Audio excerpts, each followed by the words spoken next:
गणेशाय नमः। स्वस्ति श्री राधा कृष्ण चरण कमलेभ्यो नमः। स्वस्ति श्री गुरु चरण कमलेभ्यो नमः। लंबोदरम परम सुंदरमेकदंतं रक्तांबरं त्रिनयनं परमं पवित्रम् ओद्यद्दिवाकरकरो ज्वलकायकान्तं विघ्नेश्वरं सकलविघ्नहरं नमामि। गवाब्धितीर्थे वसति है गंगा, पुष्टिस्तथा तद्रजसि प्रबद्धा। लक्ष्मी करीषे प्रणतो च धर्म, तासां प्रणामं सततं च कुर्यात्। नारायणं नमस्कृत्य नरं चैव नरोत्तमं, देवीं सरस्वतीं व्यासं ततो जयमुदीरये। गुरुर्ब्रह्मा गुरुर्विष्णु गुरुर्देवो महेश्वरः, गुरु साक्षात् परब्रह्म तस्मै श्री गुरुवे नमः। ध्यानमूलं गुरुमूर्ति, पूजामूलं गुरुपदं, मन्त्रमूलं गुरुवाक्यं, मोक्षमूलं गुरुकृपा। अखण्डमण्डलाकारं व्याप्तं येन चराचरं, तत्पदं दर्शितं येन तस्मै श्री गुरुवे नमः। वंशी विभूषितकर नवनीरदाभा, पीताम्बर गरुडबिम्बफलधरुष्ठा। पूर्णेन्दु सुंदर मुखा दरविन्दनेत्रा, कृष्णात् परं किमपि तत्त्वमहं न जाने। जय जय श्री राधा रमण, जय जय नवल किशोर, जय गोपी चितचोर प्रभु, जय जय माखन चोर। श्री राधे मेरी स्वामिनी, मैं राधे जुको दास। जन्म जन्म मोहि दीजियो, अपने चरणन में वास। माता रामो मत् पिता रामचंद्र, स्वामी रामो मत्सखा रामचंद्र। सर्वेश्वं मे रामचंद्रो दयालुर्, नान्यं जाने नैव जाने न जाने। शिव समान दाता नहीं, विपत्ति निवारणहार। लज्जा सबकी राखियो, तुम नंदी पे सवार।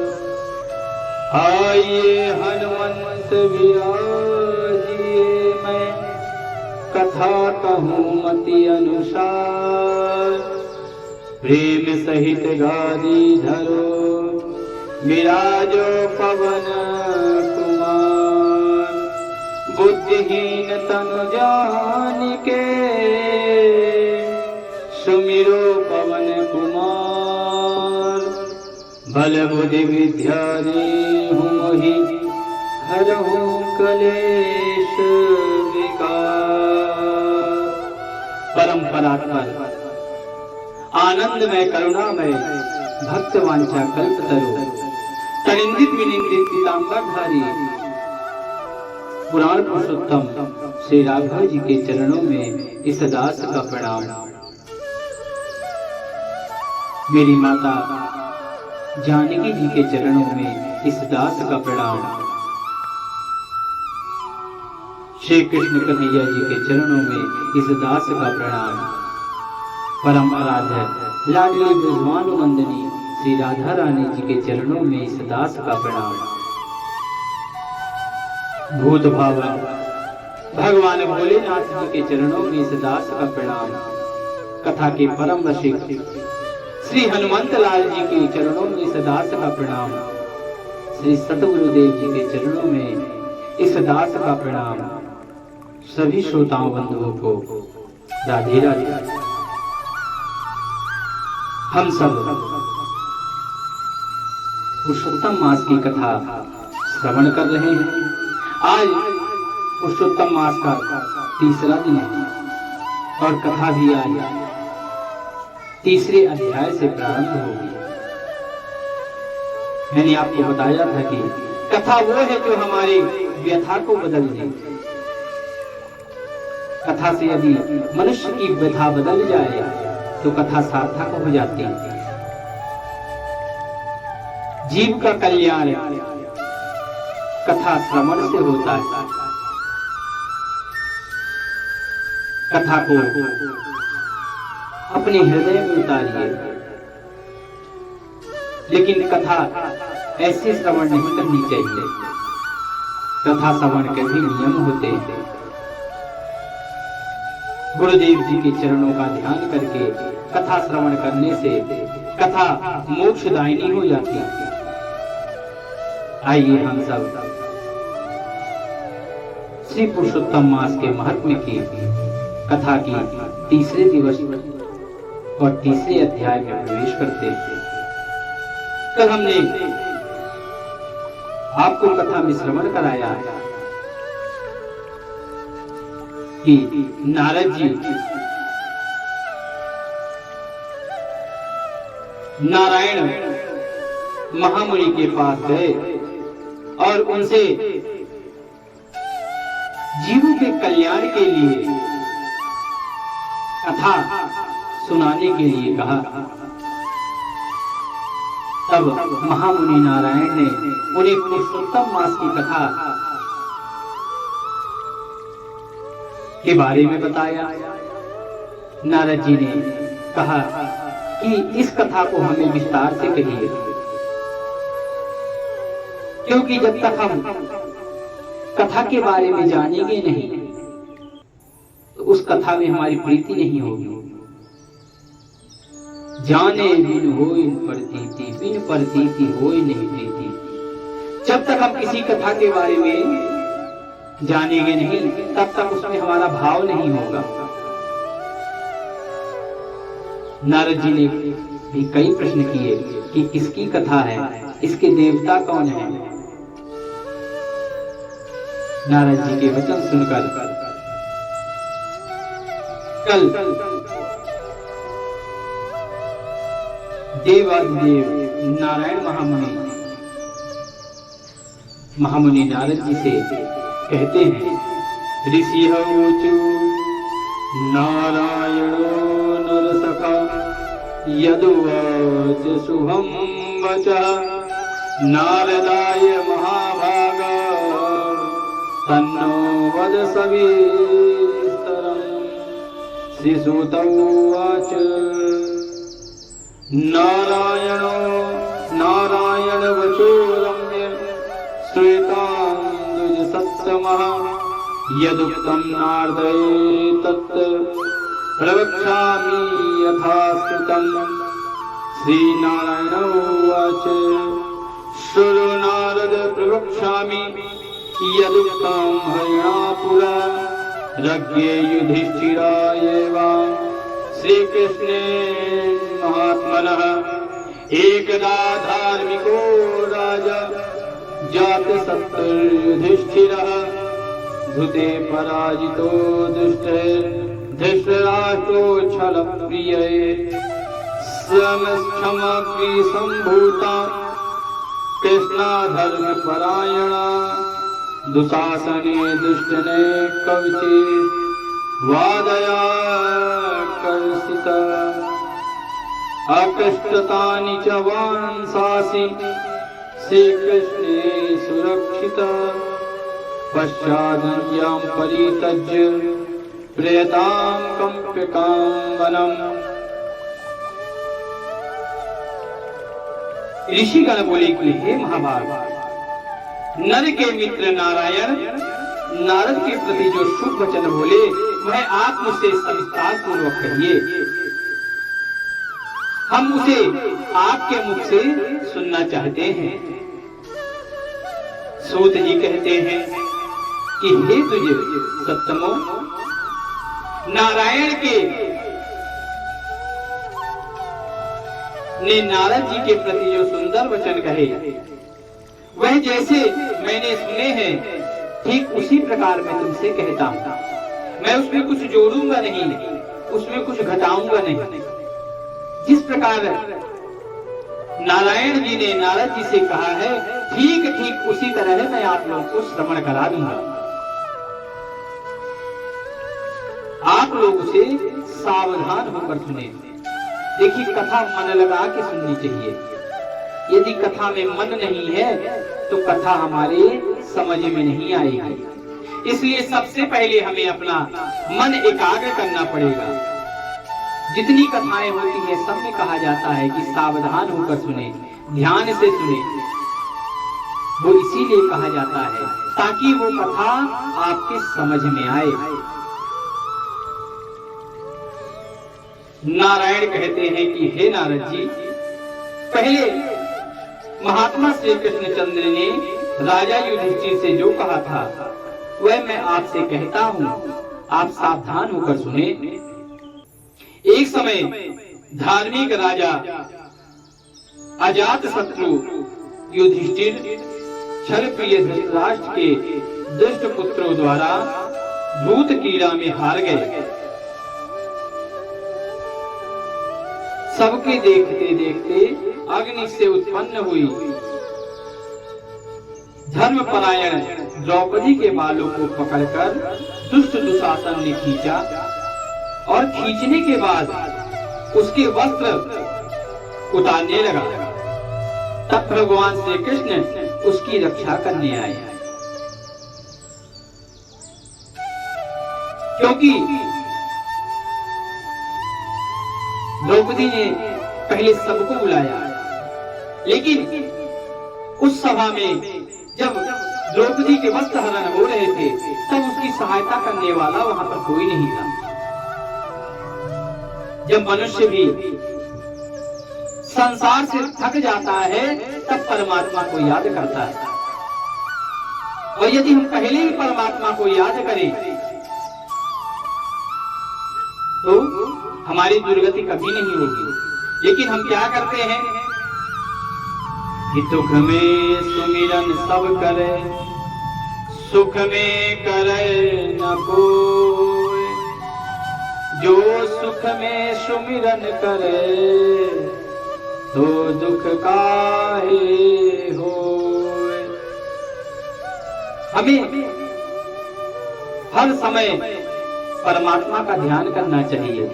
हम क्या करते हैं, जब हमारे ऊपर कष्ट आता है, हमारे ऊपर विपदा आती है, तब हम भगवान का ध्यान करते हैं, और जब सुख में रहते हैं तब भगवान को बिसर जाते हैं। तो भगवान कहते हैं कि तुमने मुझे सुख में बिसरा दिया, इसलिए अब तुम सदैव दुखी ही रहो। क्योंकि यदि तुम दुखी रहोगे तो कम से कम मुझे मेरा स्मरण तो करोगे। इसलिए मनुष्य को सदैव भगवान का स्मरण करते रहना चाहिए। और यहाँ पर बताया गया है कि धूत कीड़ा अर्थात जुआ में हार गए। इसलिए जुआ, शराब, कुसंगति से हर मनुष्य को दूर रहना चाहिए, क्योंकि ये केवल उसका विनाश करते हैं। इससे न किसी का भला कभी हुआ है और न कभी किसी का भला हो सकता है। पांडव जुआ में अपने सारा राज्य पाट हार गए। यहाँ तक कि अपनी पत्नी को हार गए। तब दुष्ट दुशासन ने द्रौपदी को भरी सभा में बाल पकड़ के खींचा और सबके सामने उसके वस्त्र उतारने लगे। वहीं पर भीष्म पितामह भी बैठे थे, सब बैठे थे, पर किसी ने ये नहीं कहा कि दुशासन तुम गलत कर रहे हो, ये अनुचित है। द्रौपदी ने देखा कि जब उसकी सहायता के लिए कोई नहीं आगे आ रहा, तब उसने उस नारायण को याद किया और जैसे ही द्रौपदी ने भगवान को याद किया, तत्क्षण भगवान दौड़े चले आए और द्रौपदी का चीर बढ़ाकर द्रौपदी की रक्षा की। नारायण जी कहते हैं कि हे नारद जी, पीछे पांडव राज को त्याग कर कामक्य वन को चले गए। वहां पर अत्यंत क्लेश से युक्त वन के फलों को खाकर जीवन बिताने लगे। जैसे जंगली हाथियों के शरीर के बाल रहते हैं, इसी प्रकार पांडवों के शरीर में बाल हो गया।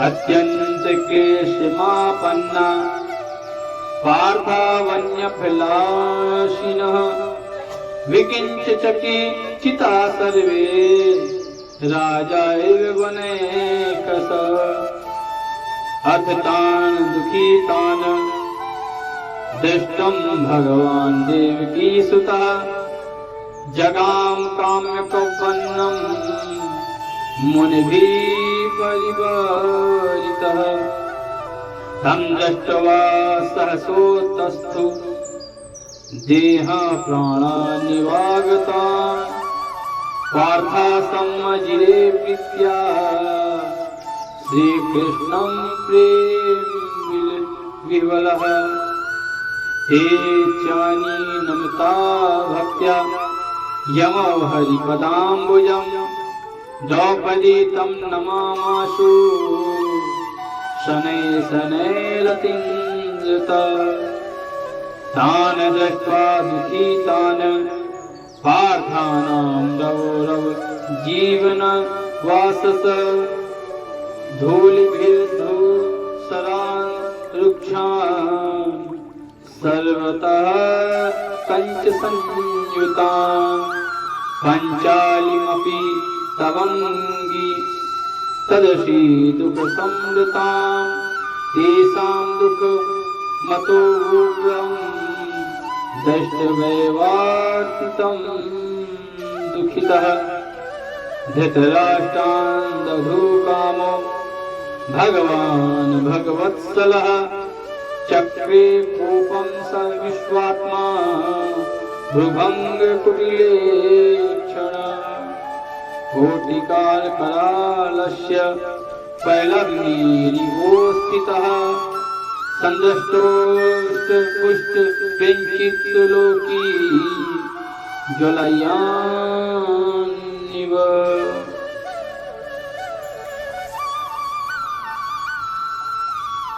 पांडवों के शरीर में बाल हो गए। इस प्रकार दुखित पांडवों को देखने के लिए भगवान देवकी सुत मुनियों के साथ कामक्य वन में गए। उन भगवान को देखकर मृत शरीर में जैसे प्राण आ जाए, इस तरह युधिष्ठिर, भीमसेन, अर्जुन आदि प्रेम विलय होकर सहसा उठ खड़े हुए और प्रीति से श्री कृष्ण को के गले मिले। भगवान कृष्ण के चरण कमलों में भक्ति से नमस्कार करते भय द्रौपदी धीरे धीरे वहां आए।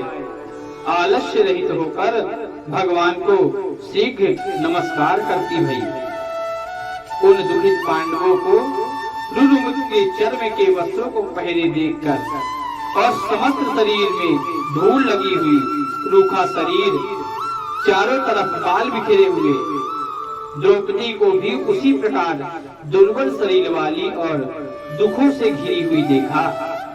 इस प्रकार दुखित पांडवों को देखकर भगवान अत्यंत दुखित हुए। भक्त वत्सल भगवान धृतराष्ट्र के पुत्रों को जला देने की इच्छा से उन पर बड़ा क्रोध किया। विश्व के आत्मा भवों को चढ़ा गुरेर कर देखने लगे। करोड़ों काल के कराल मुख की तरह वाले धधकती हुई प्रलय की अग्नि के समान हो उठे। होठों को दांत से चबाते हुए जोर से दबाकर तीनों लोगों को जला देने की तरह श्री सीता के वियोग से संतृप्त भगवान रामचंद्र को रावण पर जैसा क्रोध आया था, आज उसी प्रकार भगवान श्री कृष्ण को धृतराष्ट्र के पुत्रों पर अत्यंत क्रोध आया। भगवान को क्रोधित देखकर अर्जुन कांपने लगे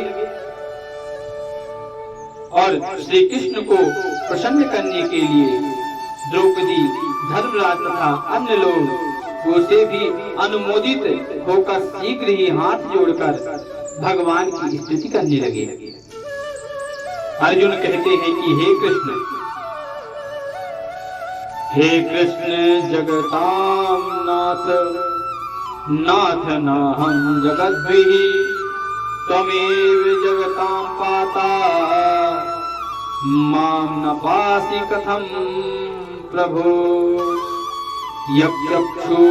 यक्षुपातेनैव ब्राह्मणः पतनं भवेत् किं तत्कोपेन न भवेत् कोविदं किं भविष्यति क्रोध संहर्त तथा तात जगत्पते त्वद्विधानां च कोपेन जगतः प्रलयो भवेत् वन्दे त्वं सर्वत्र सर्वकारण कारणं वेद वेदांग बीजस्य बीजं श्रीकृष्णमीश्वरम्।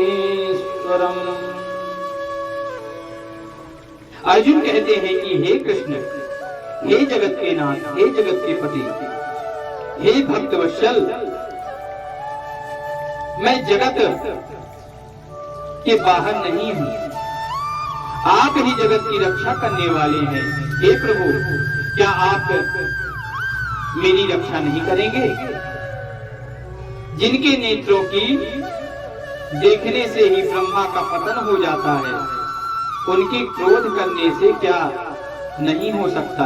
यह कौन जानता है कि क्या होगा? हे संहार करने वाले, क्रोध का संहार कीजिए, अर्थात अपने क्रोध को शांत कीजिए प्रभु। हे तात, हे तात, हे जगतपते, आप ऐसे महापुरुषों के क्रोध से संसार में प्रलय हो सकता है। संपूर्ण तत्व को जानने के वाले सर्व वस्तुओं के कारण वेद के वेदांग के बीज आप साक्षात श्री कृष्ण हैं। मैं आपकी वंदना करता हूँ। हे प्रभु, आप ईश्वर हैं। आप इस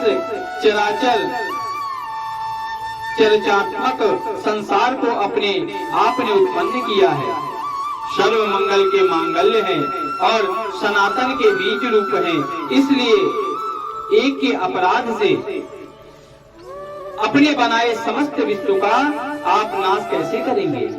हे भगवान, कौन भला ऐसा होगा जो मच्छरों के जलाने के लिए अपने घर को जला देता हो? श्री नारायण कहते हैं कि दूसरों की वीरता को मर्दन करने वाले अर्जुन ने भगवान की इस प्रकार निवेदन का प्रणाम किया। तब सूत जी बोले, श्री कृष्ण ने अपने क्रोध को शांत किया और स्वयं भी चंद्रमा की तरह शांत हो गए। इस प्रकार भगवान को शांत देखकर पांडव निश्चिंत हो गए। प्रेम से प्रसन्न मुख एवं प्रेम विलय हुए सबों ने भगवान को प्रणाम किया और जंगली कंदमूल फलों को भगवान को अर्पण कर भगवान की सुंदर पूजा की। नारायण कहते हैं कि हे नारद मुनि, अब शरण में जाने योग्य भक्तों के ऊपर कृपा करने वाले श्री कृष्ण को प्रसन्न जान विशेष प्रेम से भरे हुए नम्र अर्जुन ने बारंबार नमस्कार करके किया, और जो प्रश्न आपने मुझसे किया था वही प्रश्न उन्होंने श्री कृष्ण से किया। इस प्रकार अर्जुन के प्रश्न को सुनकर क्षण मात्र मन में सोचकर अपने सुहृदय पांडवों को और व्रत को धारण की हुई द्रौपदी को आश्वासन देते हुए वक्ताओं में श्रेष्ठ श्री कृष्ण पांडवों के हितकर वचन बोले। श्री कृष्ण उवाच शृणु राजन् महाभाग विभत्सो रथमद्वच अपूर्वोऽयं कृतः स्नेनो नोत्तरं वक्तुमुत्सहे एष गुरुतरो लोके ऋषीणामपि दुर्घट तथापि वक्षे मित्रस्व भगवद्वाच तवार्जुन तदुत्तरमतो उग्रं क्रमतः शृणु श्रुवता मध्वादयाश्च ये मासा लवपक्षाश्च नाणिका यमात्रियामा रतवो मुहूर्त्यान्यने उभे हयानं च युगन्येव परार्धान्ता परिचये नद्योर्बृहदाः कूप वापि पल्लव निर्झरः लटासाधिद्रुमाश्चैव वाक्सारा पदाश्चये। श्री कृष्ण कहते हैं कि हे अर्जुन, हे महाभाग, हे वीरबाहो, अब मेरा वचन ध्यान से सुनो। आपने यह प्रश्न अपूर्व किया है, आपको उत्तर देने में मुझे उत्साह नहीं हो रहा है। इस प्रश्न का उत्तर गुप्त से भी गुप्त है, ऋषियों को भी नहीं विदित है। फिर भी हे अर्जुन, मित्र के नाते अथवा तुम मेरे प्यारे भक्त हो, इस कारण से हम कहते हैं। हे सुब्रत, वह जो उत्तर है वह अति उग्र है, अतः क्रम से सुनो। चैत्रादि जो 12 मास निमेष महीना के दोनों पक्ष घड़ियां, प्रहर त्रिप्रहर 6 ऋतुएं, मुहूर्त दक्षिणायन और उत्तरायण, वर्ष 4 युग, इस प्रकार परार्ध तक जो काल है यह सब, और नदी समुद्र कुआं बावली गढ़ैया सोते लता औषधियों वृक्ष बांस आदि पेड़, वन की औषधियां, नगर गांव पर्वत पुरियां, ये सब मूर्तिवान वाले हैं और अपने गुरु से ये पूजे जाते हैं। इनमें ऐसा कोई अपूर्ण व्यक्ति नहीं है जो अपने अधिष्ट देवता के बिना रहता हो। हे अर्जुन, अपने अपने अधिकार से पूजे जाने वाली ये सभी फल को देने वाली हैं। अपने अपने अधिष्ठात देवता के योग के महात्म से ये सब सौभाग्यवान हैं। हे पांडुनंदन, एक सम अधिमास उत्पन्न हुआ, उस उत्पन्न हुए असहाय निंदित मास को सब लोग बोले कि यह तो मलमास सूर्य की संक्रांति से रहित है, अतः पूजने योग्य नहीं है। हे अर्जुन, यह मलमास मल रूप होने से छूने योग्य भी नहीं है और शुभ कार्यों में आग्रही है। इस प्रकार के वचनों को लोगों के मुख से सुनकर यह मास निरुद्योग, प्रभाव रहित, दुख से घिरा हुआ, अति खिन्न मन से, चिंता से ही ग्रस्त मन होकर व्यथित हृदय से मरणासन की तरह हो गया। फिर वह धैर्य धारण कर मेरी शरण में आया।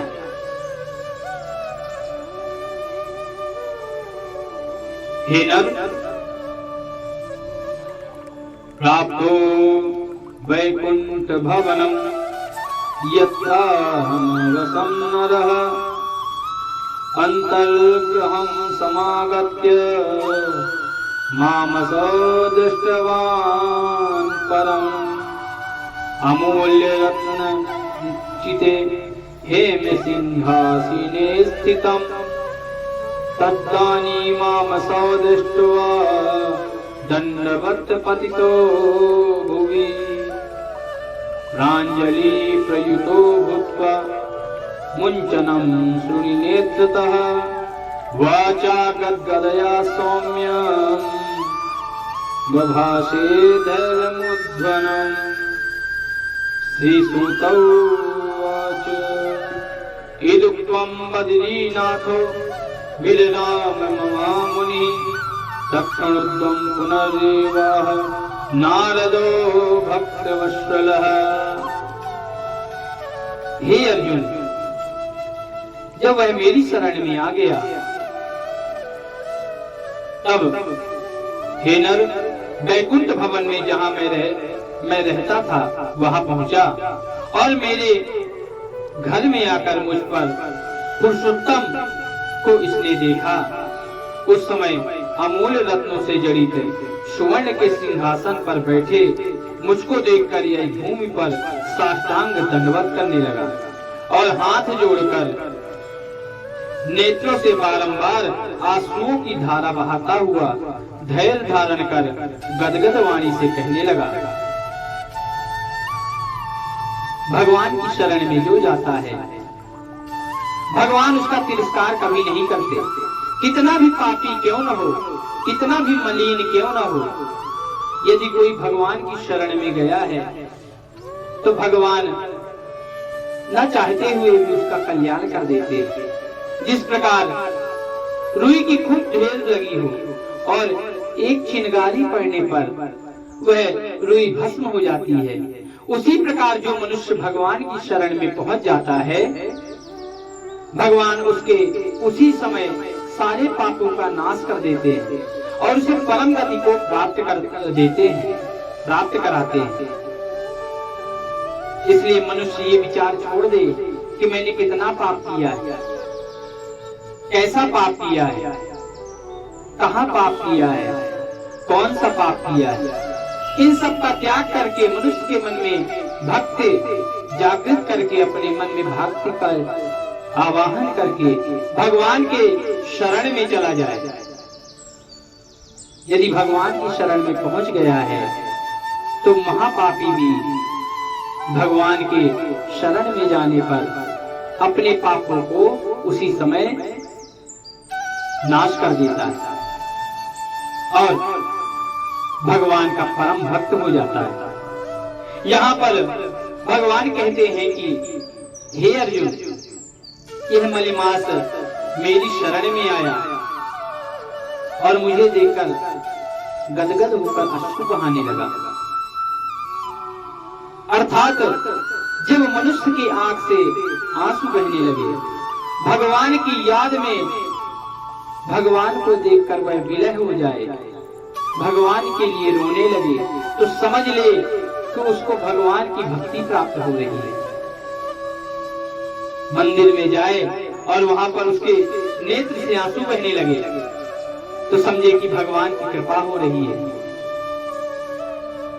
और खूब पूजा पाठ कर ले और मन में भक्ति नहीं है तो आप 56 भोग भी भगवान के सामने रख दोगे, भगवान उसे स्वीकार करने वाले नहीं है। इसलिए जब भगवान की शरण में जाए तो बड़े बन के नहीं, दीन बन के जाए। जिस प्रकार सुदामा गए थे, जिस प्रकार मीरा गई थी, जिस प्रकार माता शबरी गई थी, जिस प्रकार हनुमान गए थे, यदि कोई भी मनुष्य अपने को दीन बनाकर भगवान की शरण में जाएगा तो भगवान उसे कभी ठुकराएंगे नहीं, भगवान उसे अपना लेंगे और खूब बड़ा बन के जाओ, खूब अपने धन का प्रचार करते हुए जाओ, तो तुम भगवान के सामने क्या प्रचार करोगे? जिसने तुम्हें धन दिया है तुम उसके सामने क्या धन दिखाओगे? मनुष्य ये दिखाता है कि मैं इतना सारा मीठा लेके भगवान की शरण में जा रहा हूं, इतने स्वर्ण लेके जा रहा हूं, और बड़े ताव से कहेगा कि पुजारी ये भगवान को अर्पण कर दीजिए, चढ़ा दीजिए। अरे जो भगवान सबको देने वाला है, क्या वो तुम्हारे लड्डू का भूखा है, तुम्हारे धन का भूखा है? वो तो केवल तुम्हारे प्रेम का भूखा है, तुम्हारी भक्ति का भूखा है। यदि कोई मनुष्य सच्चे मन से, सच्चे प्रेम से, सच्ची भक्ति से भगवान की शरण में जाता है, भगवान उसका कभी तिरस्कार नहीं करते, उसे हृदय से लगा लेते। मलिमास भी भगवान की शरण में गया। श्री सूत जी कहते हैं कि इस प्रकार महामुनि बद्रीनाथ कथा कहकर चुप हो गए। इस प्रकार नारायण के मुख से कथा सुनकर भक्तों के ऊपर दया करने वाले नारद मुनि ने पुनः कहा, श्री नारद उवाच इत्यं गत्वा भवन ममलं पूर्ण रूपस्यं विष्णुर्भक्ति प्रायस्य गद जगद हरम योनि नानापगम्यं यत्रावाप्ते जगद भयदो ब्रह्म रूपो मुकुंद पादाब्जं शरणामधिगतं सोधिमासं किमुचे। नारद जी कहते हैं कि हे भगवान, इस प्रकार आपने अपनी पूर्ण कला से विराजमान भगवान विष्णु के निर्मल भवन में जाकर भक्ति द्वारा मिलने वाले, जगत के पापों को दूर करने वाले, योगियों को भी शीघ्र न मिलने वाले, जगत को अभय प्रदान करने वाले ब्रह्म स्वरूप मुकुंद जहाँ पर थे, उनके चरण कमलों को की शरण में आया हुआ अधिमास क्या बोला? इति बृहन्नारायणीयं पुराणे पुरुषोत्तम मास महात्म्ये अधिक मासे वैकुंठ प्रपणम नाम तृतीयोऽध्यायः। यहीं पर आज की कथा हम विराम करते हैं। कल चतुर्थ अध्याय की कथा हम आपको श्रवण कराएंगे। जब तक जय जय श्री राधे श्याम, बोलिए वृंदावन बिहारी लाल की जय, राधा रानी सरकार की जय, शंकर भगवान की जय, हनुमंत लाल की जय। जय जय श्री राधे, जय जय श्री राधे, जय जय